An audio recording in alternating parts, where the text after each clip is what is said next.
Hello everyone, आप देख रहे हैं ये चैनल अमीन इन्फो। जो चीज़ मैं इस वीडियो में आपको बताने वाला हूँ, पहले इस चीज़ को समझिएगा ध्यान से, उसके बाद ही एक्शन लीजिएगा प्लीज़। जो 6 सेमेस्टर के स्टूडेंट्स हैं एसओएल के, वो अपना स्टूडेंट डैशबोर्ड जैसे ही लॉगिन करते हैं तो एक पॉपअप विंडो शो हो रही है जिसमें आपको 6 सेमेस्टर के सब्जेक्ट्स चूज़ करने हैं। अभी बिल्कुल भी पैनिक नहीं होना है, पहले वीडियो को देखिए, समझिए, उसके बाद ही अपने सब्जेक्ट चूज़ करना। तो बेसिकली बात क्या है, 6 सेमेस्टर के सब्जेक्ट चूज़ करने का जो ऑप्शन है वो वेबसाइट पे आपके स्टूडेंट डैशबोर्ड में आया है। स्टूडेंट डैशबोर्ड में जैसे ही आप लॉगिन करते हो तो एक पॉपअप सा विंडो आता है। डैशबोर्ड में कोई अलग से लिंक नहीं मिलेगा आपको, आप जैसे ही लॉगिन करोगे वैसे ही वो पॉपअप शो होगा। और ये पॉपअप जहाँ तक मैंने देखा है, BCom programme, BCom honours, English honours, BA programme, इन चारों कोर्सेज़ में तो आ रहा है। पॉलिटिकल साइंस ऑनर्स का मैंने एक्चुअली में चेक नहीं करा, तो मेरे अकॉर्डिंग जब इन 4 कोर्सेज़ में आ रहा है, बीए प्रोग्राम में भी आ रहा है, बीकॉम प्रोग्राम में भी आ रहा है, तो पॉलिटिकल साइंस ऑनर्स में भी ये ऑप्शन आ रहा होगा। सबसे पहली चीज़ बच्चों को क्या समझनी है वो प्लीज़ समझ लीजिए।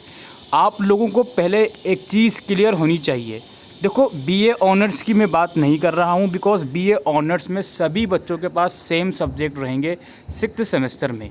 यहाँ पे बात हो रही है बीकॉम प्रोग्राम, बीकॉम ऑनर्स और बीए प्रोग्राम। आप लोग प्लीज़, आपसे हाथ जोड़ के विनती है, कि आप पहले सीबीसीएस वाले सेक्शन में जाकर सीबीसीएस रिसोर्सेज वाले सेक्शन में जाइए। यहाँ जब आप जाओगे तो आप अपने रिस्पेक्टिव कोर्स का प्लीज़ सिलेबस की पीडीएफ, सिलेबस यूजी के सेक्शन में जाइए, सिलेबस की पीडीएफ डाउनलोड कर लीजिए। बीए प्रोग्राम, बीकॉम प्रोग्राम और बीकॉम ऑनर्स वाले बच्चे सिलेबस की पीडीएफ डाउनलोड करके ये देख लीजिए कि आपके कौन कौन से सब्जेक्ट चॉइसेस में हैं और डिसाइड कर लीजिए कि आपको कौन से सब्जेक्ट वहाँ पे चूज़ करने हैं। उसके बाद ही अपना डैशबोर्ड से सब्जेक्ट चूज़ करें। अच्छा, काफ़ी बच्चों के मन में ये सवाल आएंगे, सर हमसे क्या फ़ीस नहीं ली जाएगी? फ़िलहाल के लिए कोई भी फ़ीस नहीं ली जा रही है। जो आपसे कहा जा रहा है 6 सेमेस्टर के सब्जेक्ट चूज़ करने हैं तो आप लोग कर लीजिए। तो मैं जो यहाँ पे बोल रहा हूँ कि ये बीए प्रोग्राम और बीकॉम ऑनर्स और बीकॉम प्रोग्राम वाले बच्चे, सबसे पहला काम आपको क्या करना है, आपको अपने डैशबोर्ड, आपको अपने सीबीसीएस का सिलेबस का पीडीएफ डाउनलोड करना है 6th सेमेस्टर का। जैसे मैंने बीए प्रोग्राम का डाउनलोड कर लिया, इसको मैं डाउनलोड कर लेता हूँ और अभी मैं लाइव भी आपको दिखा दूंगा कि बीए प्रोग्राम में और बाकी बीए ऑनर्स में कौन से सब्जेक्ट को एक्चुअल में चूज़ कैसे करना है, ठीक है। लेकिन प्लीज़ पहले समझ लीजिए चीज़ों को। ये बीए प्रोग्राम की पीडीएफ है। अब मैं बीए प्रोग्राम की पीडीएफ ही हर वीडियो में इसलिए खोलता हूँ बिकॉज सबसे ज़्यादा गलती बीए प्रोग्राम वाले बच्चे ही करते हैं।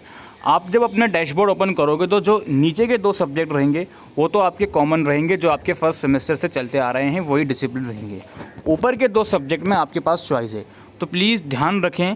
जो इस तरह वाले ऑप्शन आ रहे हैं स्किल इन्हांसमेंट वाले, प्लीज़ इसको देख लीजिए, अपने दिमाग में बिठा लीजिए, दिमाग की बत्ती जला लीजिए, उसके बाद ही करना।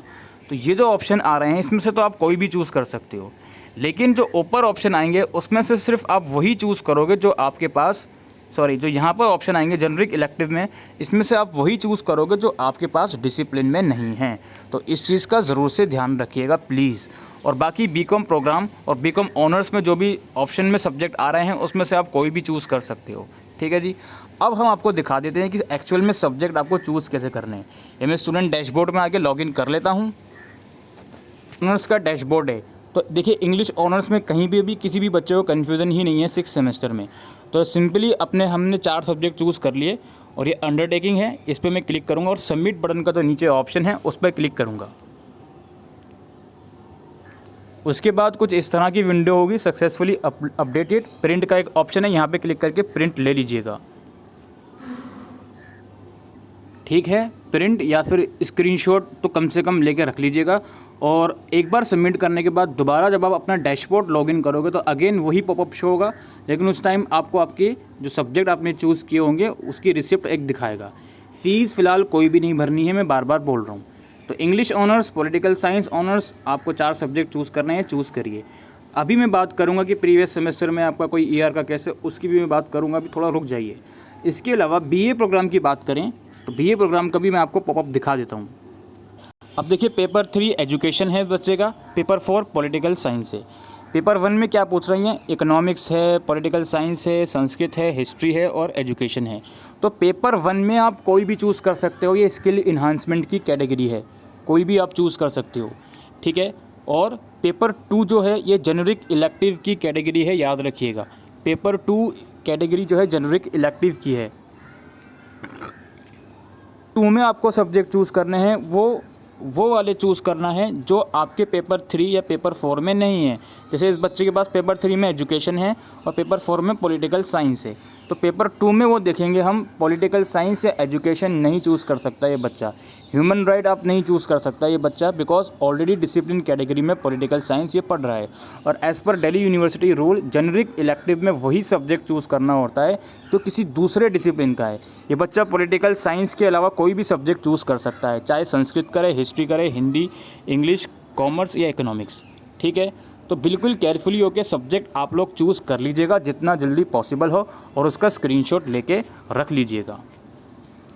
अब मेनली बच्चों के 3-4 डाउट्स आएंगे। सबसे पहला डाउट, सर मैंने गलत सब्जेक्ट चूज़ कर लिया, स्पेशली बीए प्रोग्राम का, या फिर सर मैंने कुछ और सब्जेक्ट चूज़ कर लिया लेकिन मुझे चूज़ कुछ और करना था। देखो भाई, हो सकता है आगे इन फ्यूचर इन सब्जेक्ट को एडिट करने का ऑप्शन दिया जाए, तो थोड़ा वेट कर लो। बार बार कमेंट सेक्शन में प्लीज़ मत लिखिएगा कि सर मैंने गलत सब्जेक्ट चूज़ कर लिया, या फिर सर मुझे दूसरा सब्जेक्ट लेना था, मुझे कुछ और लेना था, मैंने गलती से कुछ और चूज़ कर लिया। इसका आंसर सिर्फ और सिर्फ मेरा हर बार यही रहेगा कि हो सकता है कि आगे आने वाले टाइम में ये डैशबोर्ड में दोबारा से एडिट करने का ऑप्शन आए, तो उसके लिए आप वेट कर लीजिएगा। दूसरा डाउट बच्चों का ये आएगा कि सर हमारा 2nd या 4th सेमेस्टर में कोई ER या इम्प्रूवमेंट का केस है, फेल्ड है हमारा, तो वो भी सब्जेक्ट हमको ऐड करना था, तो वो हम कैसे ऐड करेंगे। उसके लिए थोड़ा सा इंतज़ार कर लें, मैं SOL कैंपस से इसकी इन्फॉर्मेशन पता करने की कोशिश करूँगा।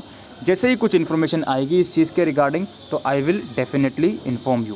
फ़िलहाल जो वर्क आपको करना है वो मैंने आपको बता दिया है।